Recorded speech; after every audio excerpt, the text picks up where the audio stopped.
Motorcycle फुर करण जी दाह वडेरे खे छो ॾिनी। सरहाड़ी वेझो जवाबदारनि माउ आॾो पुट खे क़त्ल करे छॾियो।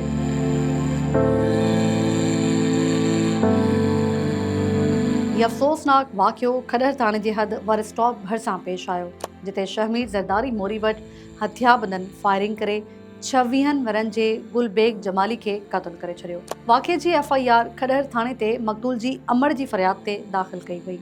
फ़रियादी औरत मस्मात अमीना ज़ाल नूर हुसैन जमाली ॿुधाए थी त हू पंहिंजे वॾे पुटु गुलबेग जमाली ऐं नंढे पुटु असगर सां मोटरसाइकिल ते वञी रही हुई त मोटरसाइकिल ते सवार 3 हथियाबंदनि खेनि रोकियो। फ़रियादी औरत मूजिब जवाबदारनि खां फुर जी कोशिश कई त संदसि ॿिन्ही पुटनि मुज़ाहिमत कई, जंहिं ते नंढे पुटु असगर खेसि परे करण बाद हथियाबंदनि पिस्टल सां संदसि वॾे पुटु गुलबेग जमाली ते फायरिंग कई, जंहिं जे नतीजे में हू सख़्त ज़ख़्मी थी पियो।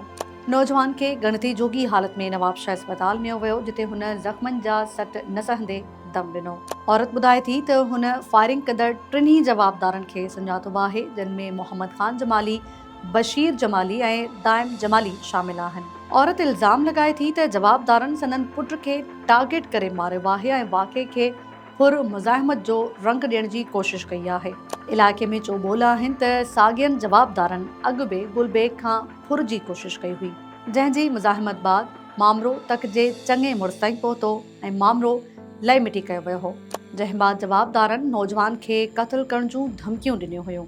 पुलिस मूजिब वाक़िए जो केस दाख़िल करे 3 जवाबदारनि खे गिरफ़्तार कयो वियो आहे। वधीक जांच बि जारी आहे। नौजवान गुलबेग जमाली जो पंहिंजी माउ जे अखियुनि आॾो थियल क़त्ल इहो ज़ाहिर करे थो त जॾहिं कानून कमज़ोर थिए ऐं मामला जर्गनि जे हवाले कया वञनि, तॾहिं नतीजो रुॻो रत जी रांदि जी सूरत में निकिरे थो।